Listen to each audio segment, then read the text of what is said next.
ಕಲಬೇಡ ಕೊಲಬೇಡ ಹುಸಿಯ ನುಡಿಯಲು ಬೇಡ, ಮುನಿಯ ಬೇಡ ಅನ್ಯರಿಗೆ ಅಸಹ್ಯ ಪಡಬೇಡ, ತನ್ನ ಬಣ್ಣಿಸಬೇಡ ಇದಿರು ಹಳಿಯಲು ಬೇಡ. ಇದೇ ಅಂತರಂಗ ಶುದ್ಧಿ, ಇದೇ ಬಹಿರಂಗ ಶುದ್ಧಿ, ಇದೇ ನಮ್ಮ ಕೂಡಲ ಸಂಗಮ ದೇವನ ಒಲಿಸುವ ಪರಿ ಅಂತ ಹೇಳ್ತಾರೆ. ಹಂಗಂತ ಹೇಳಿದ್ರೆ ಯೋಗ ಅಂತ ಹೇಳಿದ್ರೆ ಇದೇ ಯಮನಿಯಮ ಆಸನ ಪ್ರತ್ಯಾಹಾರ ಪ್ರಾಣಾಯಾಮ ಧಾರಣ ಧ್ಯಾನ ಸಮಾಧಿ ಅಂತ ಏನು 8 ಸ್ಟೆಪ್ಗಳಿದಾವೆ. ಈ 8 ಸ್ಟೆಪ್ಗಳು ಇರ್ತಕ್ಕಂಥ ಒಂದು ಮಹತ್ವವಾಗಿರ್ತಕ್ಕಂಥ ಅಂಶವನ್ನ ಈ ಒಂದು ವಚನದಲ್ಲಿ ಬಸವ ತಂದೆ ನಮ್ಗೆ ಕೊಟ್ಟು ಹೋಗಿದ್ದಾರೆ. ಹಾಗಿದ್ರೆ ಈ ವಚನದ ಒಂದು ತಾತ್ಪರ್ಯ ಏನು? ಈ ಸಪ್ತಶೀಲಗಳು ಕಲಬೇಡ ಕೊಲಬೇಡ ಹುಸಿಯ ನುಡಿಯಲು ಬೇಡ, ಮುನಿಯ ಬೇಡ ಅನ್ಯರಿಗೆ ಅಸಹ್ಯ ಪಡಬೇಡ, ತನ್ನ ಬಣ್ಣಿಸಬೇಡ ಇದುರು ಹಳಿಯಲು ಬೇಡ, ಇದೇ ಅಂತರಂಗ ಶುದ್ಧಿ, ಇದೇ ಬಹಿರಂಗ ಶುದ್ಧಿ ಅಂತ ಹೇಳಿದ್ದಾರೆ. ಅಂತ ಹೇಳಿದ್ರೆ ಯೋಗವು ಹೇಳ್ತಕ್ಕಂಥದ್ದು ಇದನ್ನೇ. ಯೋಗದಲ್ಲಿ ಅಷ್ಟಾಂಗ ಯೋಗದಲ್ಲಿ ಮೊದಲನೇದಾಗಿ ಯಮ ನಿಯಮ ಅಂತ ಬರುತ್ತೆ. ಆ ಯಮ ನಿಯಮದಲ್ಲಿ ಇದನ್ನೇ ಹೇಳ್ತಾರೆ. ಹಾಗಾಗಿ ನಾವೇನ್ ಮಾಡ್ಕೋಬೇಕು, ಈ ಒಂದು ಶುದ್ಧಿಯನ್ನ ಮಾಡಿಕೊಂಡು ನಾವು ಯೋಗವನ್ನ ಅಭ್ಯಾಸ ಮಾಡಬೇಕು. ಮತ್ತೆ ಯೋಗ ಅಂತ ಹೇಳಿದ್ರೆ ಇದನ್ನ ನಾವು ಲಾಭಕ್ಕೋಸ್ಕರ ಅಭ್ಯಾಸ ಮಾಡ್ತಕ್ಕಂಥದ್ದಲ್ವೇ ಅಲ್ಲ. ಯೋಗವನ್ನ ಲಾಭಕ್ಕೋಸ್ಕರ ನಾವು ಅಭ್ಯಾಸ ಮಾಡಲೇಬಾರ್ದು. ಯಾಕಂತ ಹೇಳಿದ್ರೆ ನಮ್ಮ ತಾಯಿ ನಮಗೆ ಎದೆ ಹಾಲು ಕೊಡ್ತಾಳಲ್ಲ, ಲಾಭಕ್ಕೋಸ್ಕರ ಕೊಡಲ್ಲ, ವಾತ್ಸಲ್ಯದಿಂದ ಕೊಡ್ತಾಳೆ. ಹಾಗೆ ಎಲ್ಲವನ್ನು ನಾವೇನ್ ಮಾಡ್ಬೇಕು, ವಾತ್ಸಲ್ಯದಿಂದ ನಾವೇನ್ ಮಾಡ್ಬೇಕು, ಆಚರಣೆಯಲ್ಲಿ ತೆಗೆದುಕೊಂಡು ಬರಬೇಕು. ಒಂದು ದೈವವನ್ನ ನಂಬಬೇಕಾ ಅಂತ ಹೇಳಿದ್ರು ಕೂಡ ನಾವು ಅದರಲ್ಲಿ ವಾತ್ಸಲ್ಯ ಇರಬೇಕು. ಆ ಪರಮಾತ್ಮ ಜಗದೇಕ ಶಕ್ತಿಯಾಗಿರ್ತಕ್ಕಂಥ ವಿಶ್ವ ಸೃಷ್ಟಿಯ ಮೂಲವಾಗಿರ್ತಕ್ಕಂಥ ಆ ಪರಮಾತ್ಮನನ್ನ ನಾವು ನೆನೆಸ್ಬೇಕು ಅಂತ ಹೇಳಿದ್ರೆ ನಮ್ಗೇನ್ ಬೇಕು, ವಾತ್ಸಲ್ಯದಿಂದ ನೆನೆಸ್ಬೇಕು, ಲಾಭಕ್ಕೋಸ್ಕರ ನೆನೆಸಬಾರ್ದು. ಅದನ್ನೇ ಯೋಗ ಹೇಳುತ್ತೆ. ನಾವು ಯೋಗವನ್ನ ಲಾಭಕ್ಕೋಸ್ಕರ ಅಭ್ಯಾಸ ಮಾಡಲೇಬಾರ್ದು. ಯೋಗವನ್ನ ನಮ್ಮನ್ನ ನಾವು ಆನಂದಮಯ ಪ್ರವೃತ್ತಿಯಲ್ಲಿ ತೊಡಗಿಸಿಕೊಂಡು ಅಭ್ಯಾಸ ಮಾಡಬೇಕು. ಹಾಗಿದ್ರೆ ಒಂದು ಮಗು ತನ್ನ ತಾಯಿ ಎದೆ ಹಾಲನ್ನು ಕುಡಿಯೋ ಸಂದರ್ಭದಲ್ಲಿ ಎಷ್ಟು ಆನಂದ ಭರಿತವಾಗಿ ಕುಡಿಯುತ್ತೆ. ಆ ತಾಯಿ ಎಷ್ಟು ಆನಂದ ಭರಿತವಾಗಿ ಅದಕ್ಕೆ ಎದೆ ಹಾಲನ್ನು ಕುಡಿಸ್ತಾಳೆ. ನಾವು ಹೊಟ್ಟೆ ಹಸಿವಾದಾಗ ಯಾರಾದ್ರೂ ನಮಗೆ ಪ್ರಸಾದವನ್ನು ನೀಡಿದಾಗ ನಮ್ಗೆ ಎಷ್ಟು ಆನಂದ ಆಗುತ್ತೆ. ಅದೇ ರೀತಿ ಪ್ರತಿದಿನ ಬೆಳಿಗ್ಗೆ ಎದ್ದು ಯೋಗ ಮಾಡ್ಲಿಕ್ಕೆ ಅಷ್ಟು ಆನಂದ ಆಗ್ಬೇಕು. ಹಾಗಿದ್ರೆ ಯೋಗವನ್ನ ಮಾಡ್ತಕ್ಕಂಥ ಸಮಯ ಬೆಳಗಿನ ಜಾವ. ಯಾಕೆ ಬೆಳಗಿನ ಜಾವದಲ್ಲಿ ನಾವು ಯೋಗವನ್ನು ಮಾಡಬೇಕು ಅಂತ ಹೇಳಿದ್ರೆ, ಆ ಬೆಳಗಿನ ಜಾವದಲ್ಲಿ ವಾತಾವರಣವೇ ಏನಾಗಿರುತ್ತೆ, ಶೃಂಗಾರಗೊಂಡಿರುತ್ತೆ. ಹೇಗೆ ಶೃಂಗಾರಗೊಂಡಿರುತ್ತೆ, ಈ ನಿಸರ್ಗದಲ್ಲಿ ಈ ಓಜೋನ್ ಲೇಯರ್ ಅಂತ ಇದೆ, ಅದೇನಾಗಿರುತ್ತೆ, ಕೆಳಗಡೆ ಬಂದಿರುತ್ತೆ. ಅವಾಗ ವಾತಾವರಣದಲ್ಲಿ ದಟ್ಟವಾಗಿ ಈ ಆಮ್ಲಜನಕದ ಪ್ರಮಾಣ ಹೆಚ್ಚಾಗಿರುತ್ತೆ. ಯಾವಾಗ ಆಮ್ಲಜನಕದ ಪ್ರಮಾಣ ಹೆಚ್ಚಾಗಿರುತ್ತೆ ಆವಾಗ ನಾವು ಪ್ರಾಣಾಯಾಮ ಆಸನಗಳನ್ನು ಮಾಡಿದಾಗ ದೇಹದ ಒಳಗಡೆ ಇರತಕ್ಕಂಥ ಸಿಸ್ಟಮ್ ಮತ್ತೆ ದೇಹದ ಹೊರಗಡೆ ಇರತಕ್ಕಂಥ ಸಿಸ್ಟಮ್, ಆ ಎಲ್ಲಾ ಸಿಸ್ಟಮ್ಗಳು ಏನಾಗುತ್ತೆ, ಸರಿಯಾದ ರೀತಿಯಲ್ಲಿ ನಮಗೆ ಕ್ರಿಯಾತ್ಮಕವಾಗಿ ಸ್ಪಂದಿಸುತ್ತೆ. ಅದಕ್ಕೆ ಬೆಳಗಿನ ಸಂದರ್ಭದಲ್ಲಿ ಯೋಗವನ್ನ ಅಭ್ಯಾಸ ಮಾಡಲಿಕ್ಕೆ ಯೋಗಿಗಳು ನಮ್ಗೆ ಏನ್ ಹೇಳ್ತಾರೆ, ಅದಕ್ಕೆ ನಮಗೆ ಮಾರ್ಗದರ್ಶನವನ್ನ ಕೊಡ್ತಾರೆ. ಕೆಲವು ಜನ ಏನ್ ಮಾಡ್ತಾರೆ ಅಂತ ಹೇಳಿದ್ರೆ ಅಲಾರಾಮ್ ಸೌಂಡ್ ಅನ್ನು ಇಟ್ಕೊಂಡು ಎದ್ದೇಳ್ತಾರೆ. ಅಲಾರಾಮ್ ಏನಂತ ಹೇಳ್ತಾರೆ, ಕಿರ್ರ್ ಅಂತ ಇರುತ್ತೆ. ಆ ಕಿರ್ರ್ ಅಂತ ಸೌಂಡ್ ಕೇಳಿ ಎದ್ದೇಳ್ತಾರೆ. ಆ ಇಡೀ ದಿವಸ ಏನಾಗಿರುತ್ತೆ, ಕಿರ್ರ್ ಅಂತಾನೆ ಇರುತ್ತೆ. ಹಾಗಿದ್ರೆ ಮನಸ್ಸಿನ ಅಲಾರಾಮ್ ಅನ್ನ ಇಟ್ಕೋಬೇಕು ನಾವೆಲ್ಲ. ಒಳಗಡೆ ಒಂದು ಆತ್ಮಶಕ್ತಿ ಅಂತ ಇದೆ. ಆ ಆತ್ಮವನ್ನ ಅರಿತು ಬಾಳಿದ್ರೆ ನಮ್ಮಲ್ಲಿ ಏನಾಗುತ್ತೆ, ಮನಸ್ಸು ಶುದ್ಧವಾಗಿರುತ್ತೆ.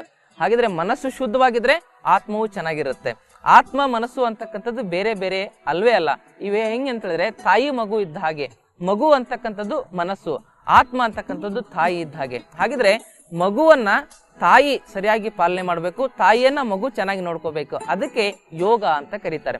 ನಾವು ಮೊದಲನೇದಾಗಿ ಏನ್ ಮಾಡ್ಕೋಬೇಕು, ಬೆಳಗ್ಗೆ ಎದ್ದು ಮನಸ್ಸು ಶುದ್ಧವಾಗಿರೋದ್ರಿಂದ ಅವಾಗ ಯೋಗಾಭ್ಯಾಸ ಮಾಡಿದಾಗ ಏನಾಗುತ್ತೆ, ನಮ್ಮ ದೇಹದಲ್ಲಿ ಇರ್ತಕ್ಕಂಥ ರೆಸ್ಪಿರೇಟರಿ ಸಿಸ್ಟಮ್ ಆಗಿರ್ಬೋದು, ಸರ್ಕ್ಯುಲೇಟರಿ ಸಿಸ್ಟಮ್ ಆಗಿರ್ಬೋದು, ಮತ್ತೆ ಎಲ್ಲಾ ಸಿಸ್ಟಮ್ ಆಗಿರ್ಬೋದು, ಸ್ಕೆಲಿಟಲ್ ಸಿಸ್ಟಮ್ ಆಗಿರ್ಬೋದು, ಇದೆಲ್ಲವೂ ಏನಾಗಿರುತ್ತೆ, ಒಂದು ಹಂತದಲ್ಲಿ ವಿಶ್ರಾಮವನ್ನ ಪಡೆದುಕೊಂಡಿರುತ್ತೆ. ಅದಕ್ಕೆ ಯಾವಾಗ ವಿಶ್ರಾಮವನ್ನು ಪಡೆದುಕೊಂಡಿರುತ್ತೆ ಅದಕ್ಕೆ ನಾವೇನ್ ಮಾಡ್ಬೇಕು, ನಿಧಾನವಾಗಿ ಅದನ್ನ ನಾವು ಏನ್ ಮಾಡ್ಬೇಕು, ಸಂಸ್ಕಾರಯುತಗೊಳಿಸಬೇಕು. ಆ ಸಂಸ್ಕಾರಯುತಗೊಳಿಸ್ತಕ್ಕಂಥ ಸಮಯವೇ ಬೆಳಗಿನ ಸಂದರ್ಭದ. ಹಾಗಾಗಿ ನಾವು ಬೆಳಗಿನ ಸಂದರ್ಭದಲ್ಲಿ ಯೋಗವನ್ನ ಪ್ರಥಮವಾಗಿ ಅಭ್ಯಾಸ ಮಾಡೋದು ನೆನಪಲ್ಲಿ ಇಟ್ಕೋಬೇಕು. ಯಾವಾಗ ನಾವು ಬೆಳಗಿನ ಸಂದರ್ಭದಲ್ಲಿ ಮಾಡ್ತೇವೆ ಅವಾಗ ಏನಾಗಿರುತ್ತೆ, ರಾತ್ರಿ ಕಳೆದು ಹಗಲಾಗುವ ಆ ಸಂಧಿ ಸಮಯದಲ್ಲಿ ವಾತಾವರಣ ತುಂಬಾ ಪರಿಶುದ್ಧವಾಗಿರುತ್ತೆ. ಅದನ್ನೇ ನಾನು ಹೇಳ್ತಾ ಇರೋದು. ಹಾಗಾಗಿ ಬೆಳಗಿನ ಸಂದರ್ಭ. ಮತ್ತೆ ಯೋಗವನ್ನ ಅಭ್ಯಾಸ ಮಾಡೋದಕ್ಕಿಂತ ಮೊದಲು ನಾವೇನ್ ಮಾಡ್ಕೋಬೇಕು, ಒಳಗಡೆ ಇರ್ತಕ್ಕಂಥದನ್ನ ಶುದ್ಧ ಮಾಡ್ಕೋಬೇಕು. ಒಳಗಡೆ ಇರ್ತಕ್ಕಂಥದನ್ನ ಶುದ್ಧ ಮಾಡ್ಕೊಳ್ಳಿಕ್ಕೆ ಏನನ್ನ ತೆಗೆದುಕೊಳ್ಬೇಕು, ನೀರನ್ನ ತೆಗೆದುಕೊಳ್ಬೇಕು. ನಮ್ಮ ಜೀವನ ಶುರುವಾಗೋದು ಯಾವ್ದ್ರಿಂದ, ನೀರಿಂದ. ಕೊನೆಯದಾಗಿ ಒಬ್ಬ ವ್ಯಕ್ತಿ ಪ್ರಾಣವನ್ನು ಬಿಡ್ತಾನಲ್ಲ ಅವಾಗ ಅವನಿಗೆ ಬಾಯಲ್ಲಿ ಏನ್ ಹಾಕ್ತಾರೆ, ನೀರ್ ಹಾಕ್ತಾರೆ. ನೀರ್ ಹಾಕಿದ್ರೆ ಅವನಿಗೆ ಮುಕ್ತಿ ಸಿಕ್ತು ಅಂತ ಅರ್ಥ. ಹಾಗಿದ್ರೆ ಇವೆಲ್ಲ ಪರಮಾತ್ಮನು ಸೃಷ್ಟಿಸಿರ್ತಕ್ಕಂಥ ಮನುಕುಲದ ಒಳಿತಿಗಾಗಿ ಇವೆಲ್ಲ ಹೇಗೆ ಅಂತಂದ್ರೆ ಮನುಜನ ಬಾಳನ್ನ ಪವಿತ್ರ ಮಾಡ್ತಕ್ಕಂಥ ಕೆಲವೊಂದಿಷ್ಟು ವ್ಯವಸ್ಥೆಗಳಿವು. ಗಾಳಿ, ನೀರು, ಬೆಳಕು, ಇವೆಲ್ಲ ಅವನ್ನ ನಾವು ಸರಿಯಾದ ರೀತಿಯಲ್ಲಿ ಉಪಯೋಗಿಸ್ಕೊಳ್ಬೇಕು. ಅದಕ್ಕೆ ನಾವೇನ್ ಮಾಡಬೇಕು, ಬೆಳಿಗ್ಗೆ ಎದ್ದ ತಕ್ಷಣವೇ ನೀರು ಕುಡಿದು ನಾವೇನ್ ಮಾಡಬೇಕು, ನಮ್ಮ ಶೌಚವನ್ನ ಮಾಡಿ ಬಂದು ಸ್ನಾನವನ್ನ ಮುಗಿಸಿಕೊಂಡು ಯೋಗಾಭ್ಯಾಸಕ್ಕೆ ಕುತ್ಕೋಬೇಕು.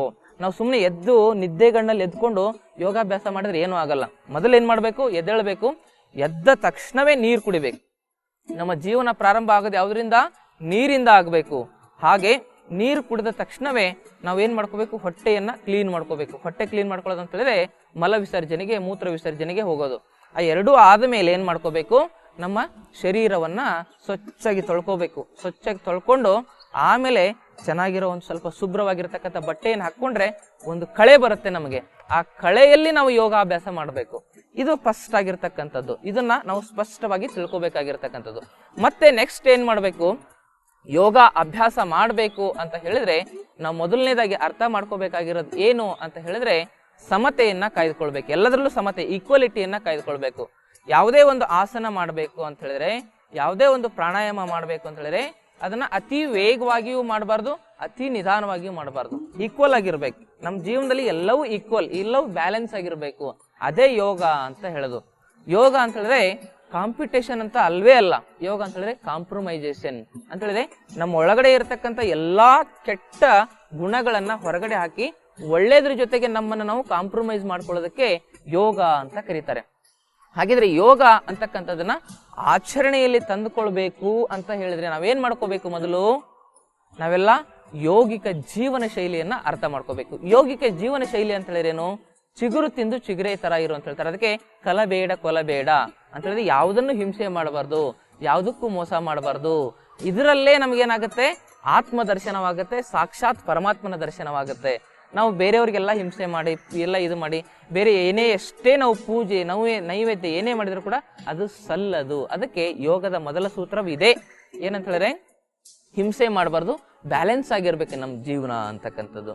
ಹಾಗಿದ್ರೆ ಯಾವುದೇ ಒಂದು ಆಸನ ಮಾಡ್ರಿ ನೀವು ಅದರಲ್ಲಿ ಸ್ಥಿರತೆಯನ್ನ ಕಾಯ್ದುಕೊಳ್ಬೇಕು, ಬ್ಯಾಲೆನ್ಸಿಂಗ್ ಅನ್ನ ಕಾಯ್ದುಕೊಳ್ಬೇಕು. ಮತ್ತೆ ಯಾವಾಗ ನೀವು ಆಸನವನ್ನ ಪ್ರಾರಂಭ ಮಾಡ್ತೀರಿ ಅವಾಗ ಏನ್ ಮಾಡ್ಬೇಕು, ನಿಮ್ಮ ದೇಹದ ಒಳಗಡೆ ಇರತಕ್ಕಂಥ ಈ ಶಕ್ತಿಯ ಪ್ರಸಾರವನ್ನ ಮಾಡಬಾರ್ದು. ಅದನ್ನ ನಾವೇನ್ ಮಾಡ್ಕೋಬೇಕಂತ ಹೇಳಿದ್ರೆ ಶಕ್ತಿಯ ಅವಲೋಕನವನ್ನ ಮಾಡ್ಕೋಬೇಕು.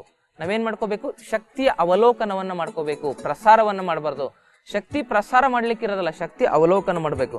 ಯಾವಾಗ ನಾವು ಶಕ್ತಿ ಅವಲೋಕನವನ್ನ ಮಾಡ್ಕೊಳ್ತಾ ಹೋಗ್ತೇವೆ ಅದೇನಾಗುತ್ತೆ, ತನ್ನಿಂದ ತಾನೇ ಪ್ರಸಾರವಾಗುತ್ತೆ.